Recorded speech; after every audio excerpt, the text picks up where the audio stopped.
Expansion of America, the Erie Canal. Chapter 1. Connecting with the Hinterlands. Only 20 years after it became independent, the United States gained a region that doubled the country's size. And barely 50 years later, it reached across immense plains and towering mountain ranges to touch the Pacific Ocean. One early step that helped this rapid expansion succeed was a series of improvements in transportation. Before the coming of the railroads, pulling barges along the canals was the logical way to move heavy loads. The Erie Canal, America's first major canal, had an enormous impact on New York State's economy. When the year 1803 began, the United States of America had only 17 states and one large territory surrounding the Great Lakes. Most of the 5.5 million Americans lived along the eastern edge of a huge underdeveloped continent. Georgia was the southernmost state, and the western border of the country was the Mississippi River. But by the end of 1803, President Thomas Jefferson had purchased the vast and unknown Louisiana Territory. More land was quickly acquired. In 1846, defining the boundary with Canada made the Pacific Northwest part of the United States. By 1848, the country had added Florida and California, as well as Texas and the Southwest. Another small addition in 1853, the Gadsden Purchase, formed today's continental United States in size and shape, not counting Alaska. The challenge of exploring all of this newly acquired territory was immense, but Americans were equal to the challenge. By 1869, a transcontinental railroad linked 3,500 miles or more of wilderness between the two coasts. The land suddenly became more accessible to explorers, settlers, and people bringing supplies and mail, and there were nearly 6 times as many Americans as when the century began. People had not only explored and settled much of the new land, but also had made it easier to transport goods and communicate with each other from sea to shining sea. Several developments were crucial to this extraordinary and rapid growth.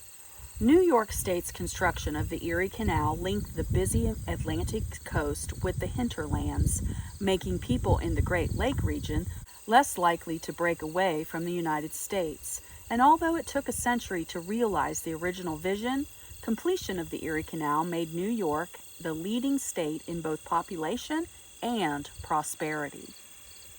Canals are ancient. Canal building is ancient, going back perhaps 5,000 years.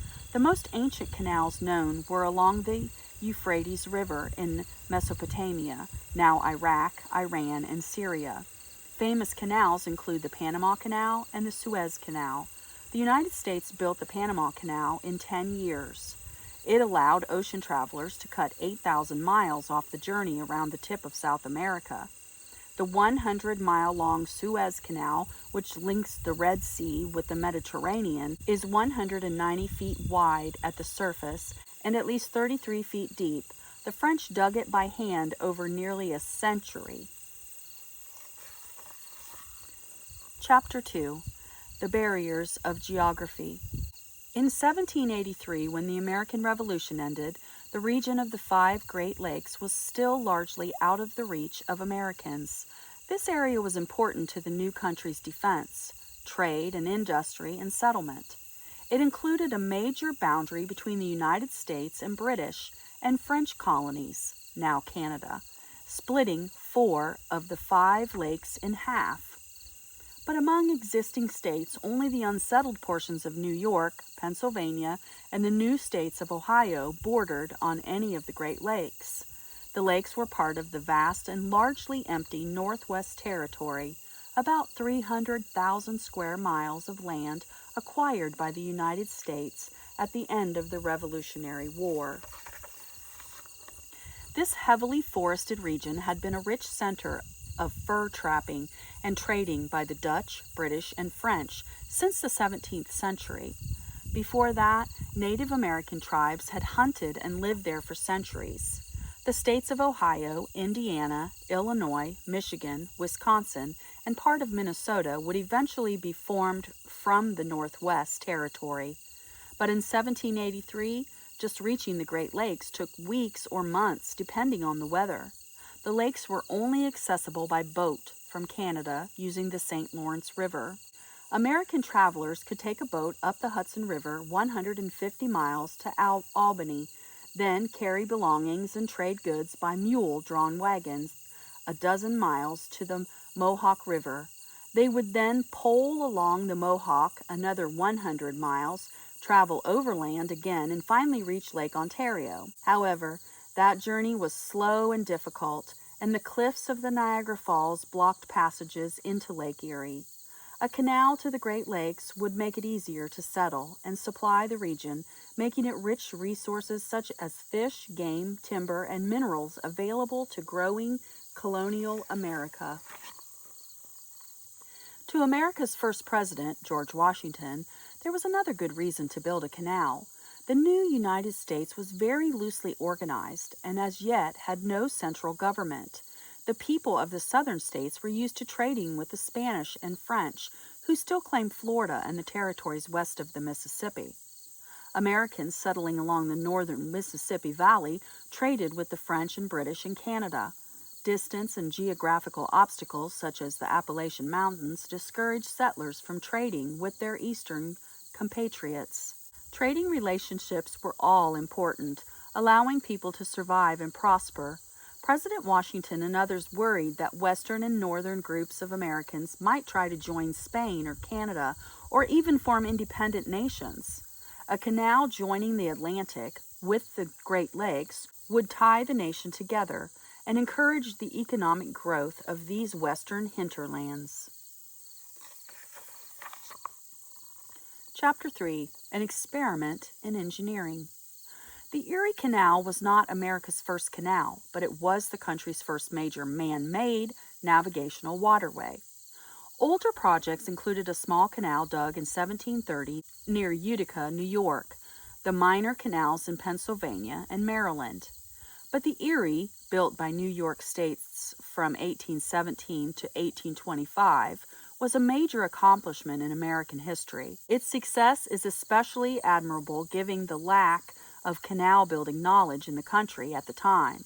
The Erie Canal marked the beginning of civil engineering as a profession in the United States and also led to the invention of hydraulic cement. In 1724, Cadwallader Colden was the first to propose building the Erie Canal along its present route.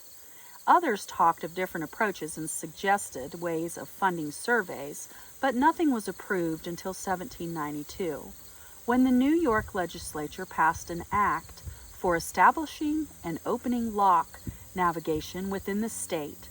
In 1804, Simon DeWitt, Surveyor General of New York, talked about connecting the Hudson River with the Great Lakes via a canal through the Mohawk Valley. His cousin, DeWitt Clinton, who became New York's governor in 1817, had led a lobbying effort to plan the canal. Once he was in office, the funding was quickly approved, but many people thought it would be a failure. Even President Jefferson was skeptical. Clinton's political opponents nicknamed the future canal Clinton's Big Ditch. Although canals had been built in Europe for centuries, America had neither canal engineers nor skilled construction workers. In 1817, Governor Clinton sent a young surveyor, Canvas White, to Europe to study canal building techniques, materials, and tools. White walked 2,000 miles inspecting canals in England and Holland. He returned in 1818 with modern surveying tools and drawings of bridges, aqueducts, and culverts he had studied. 3 engineers were named to build the canal: Benjamin Wright, James Geddes, and David S. Bates. They had some schooling in law and surveying, but were largely self-taught. They drew the plans, designed the locks and aqueducts, and supervised construction. Today, Wright, the canal's chief engineer, is recognized as the father of civil engineering in America. Bates and Geddes worked under Wright as assistant engineers for the route's different sections. Canvas White headed the surveying team for a major part of the route. The $7 million to build the canal was raised by banks buying bonds issued by the state of New York. When the canal began to collect tolls from its users, part of that money went back to the state, which gradually paid off the bonds with dividends for the investors. Within 9 years, the canal had paid back its original cost, and in less than 20 years, the bonds plus dividends were all paid off. Chapter 4: The Incredible Feat of Building the Canal. With great fanfare, on July 4, 1817, untrained crews began digging with picks, shovels, and box-like scoops, moving dirt in wheelbarrows. Work began at Rome, New York, moving westward toward Buffalo. Rome was chosen as the starting place because for 80 miles the ground was level enough that locks would not be needed. Also, no rivers were in the way that would present the need for bridges or aqueducts. Therefore, Governor Clinton would get a good start on his immense undertaking and calm the doubts that many citizens had voiced about its chances for success. Many of the workers were English, Irish, and Welsh immigrants. They earned $12 per month plus lodging and meals. About 1,200 workers dug as deep as 30 feet in solid stone, hauling out debris by hand and later using horse-powered cranes. They created 70-foot stone heaps which still could be seen centuries later. When they came to the Niagara escarpment next to Niagara Falls, they built double locks to lift boats in 5 giant steps. Double locks let boat traffic pass in both directions at the same time. When completed, the Erie Canal was 363 miles long, 40 feet wide, and 4 feet deep. It rose a total of 568 feet in elevation over its entire length. It had 84 locks, 9 feet by 15 feet, and 18 aqueducts. The aqueducts, built of stone, were engineering marvels. One over the Guianese River was 802 feet long, supported on piles with 11 limestone arches. Sections of the Erie Canal were opened to boat traffic as they were completed, always with much ceremony. In 1819, the first section opened between Rome and Utica, with water flowing down the canal from Lake Erie, carrying a boat with a military band playing on its deck. As it passed, crowds cheered from the banks. On July 4, 1820, the 96-mile-long middle section opened. It was exactly 3 years from the day the work started, and excitement was high. Hundreds of people arrived from towns along the canal, joining together in 73 boats near Syracuse. As they waved colorful banners, officials gave speeches. Then the procession moved single file down the canal to Salina, where festivities continued. More ceremonies were held in October 1823, when the section to Albany was completed.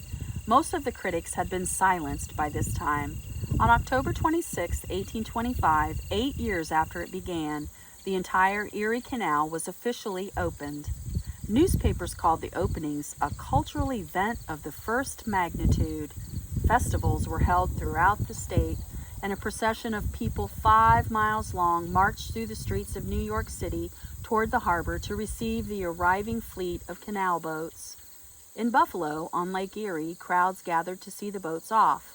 The fleet left Buffalo, traveled the 363 miles to Albany on the Hudson River, and continued down the Hudson to New York City. The total distance was 425 miles, and the trip took 10 days. People ate on the boats and slept in men's or women's dormitories in bunk beds that were only 18 inches wide. Because of the excitement, few actually slept. One boat, called Noah's Ark, carried a live bear, 2 eagles, 2 fawns, and several fish, along with 2 Native American boys. The opening of the Erie Canal occurred before any telegraph network was in place, so planners came up with a clever way to let all of New York know the boats were coming. They placed cannons along the entire canal route, each cannon being within hearing distance of the next. When the boats were launched, the first cannon was fired, signaling the next to fire, and so on. It took the cannon signal 1.5 hours to reach New York City, and then it was sent booming back to Buffalo. Crowds lined the banks of the Erie Canal and cheered the fleet on its journey. As the boats entered each town, an official greeter was waiting with 3 questions, which were answered by the people in the lead boat. The questions. The greeter asked, "Who comes there?" Answer, "Your brothers from the west on the waters of the Great Lakes." Question 2. By what means have they been diverted so far from their natural course? Answer, through the channel of the Erie Canal. Question 3. By whose authority and by whom was a work of such magnitude accomplished? Answer, by the authority and the enterprise of the people of the state of New York. A proud Governor Clinton and other dignitaries were aboard a packet boat called Seneca Chief. As the fleet arrived in New York Harbor on November 4, 1824, other beautifully decorated boats joined the procession. The fleet formed a circle near Sandy Hook, where Governor Clinton emptied 2 casks of water from Lake Erie into the Atlantic Ocean. This celebration was called the Marriage of the Waters. Then, Mr. Samuel Mitchell poured bottles of water he had collected from many rivers all over the world into New York Harbor. Water from the Ganges in India, the Seine in France, the Amazon in South America, the Columbia in the Pacific Northwest, and other rivers mingled with Atlantic waters to symbolize the commerce that New York planned to carry out with all nations. At day's end, lights were turned on in thousands of public buildings and private residences all over New York, and the city put on the greatest display of fireworks its citizens had ever seen. When the fleet returned up the canal to Buffalo, many people carried kegs of Atlantic Ocean water to pour into Lake Erie. The canal was hailed as a great engineering achievement. It cut the travel time from New York Harbor to Lake Erie in half and reduced shipping costs by 94%. Before the canal was built, freight between Buffalo and New York City cost $90 to $125 a ton. 10 years later, using the Erie Canal, freight costs $4 a ton. Even before its opening, more than 8,000 men with 2,000 boats and 9,000 horses or mules were employed on the Erie Canal. Almost overnight, New York City became the nation's busiest port and the main gateway to the Northwest Territory. The opening of the Erie Canal triggered the first great westward migration of settlers. Within 10 years, the town of Rochester had become the nation's first boom town, increasing its population from 300 to 8,000. Other towns along the canal, such as Rome, Troy, Utica, Lockport, and Buffalo, also grew quickly. Following New York's example, other states soon began forming canal corporations and building their own canals. Ohio linked the Great Lakes with the Mississippi Valley in 1833-34, permitting barge and boat traffic as far as New Orleans. Pennsylvania built a system of canals to Pittsburgh, which meant having to cross the Allegheny Mountains at an elevation of 2,300 feet. By 1840, Pennsylvania had almost 1,000 miles of canals in operation. But in 1826, the first railroad in the United States, a small horse-drawn line, opened between Milton and Quincy, Massachusetts.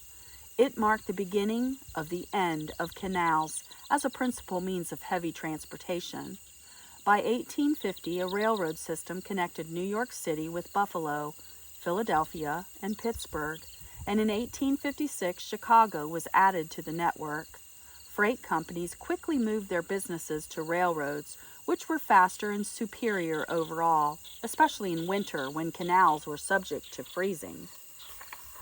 The Erie Canal was enlarged in 1862 and continued to build in traffic, reaching its peak in 1880. It was expanded twice more in 1895 and 1910. After that, it was used less and began to decline. In 1903, it was incorporated into the New York State Barge Canal System. This system, now called the New York State Canal System, includes the Champlain, Oswego, and Cuyahoga and Seneca canals, which connect Lake Erie with other lakes in the area. Today, the canal system is more than 524 miles long. More than 70% of New York State's residents live within 2 miles of the canal system's waterways. In the 20th century, the canal network became more of a recreational and historic resource than a transportation corridor. In 2001, this network was designated the nation's 23rd National Heritage Corridor. People can launch their own boat or rent a boat and visit cities and towns along the canal. Vessels up to 300 feet long and 40 feet wide can travel the canal, but bridges limit overhead clearance to 15.5 feet in some places and 20 feet in others.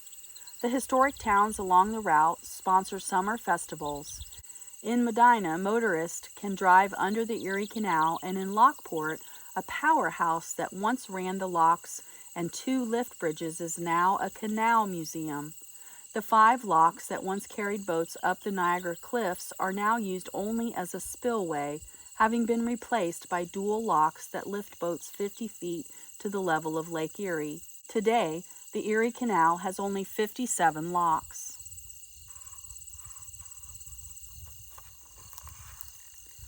Expansion of America, the Erie Canal.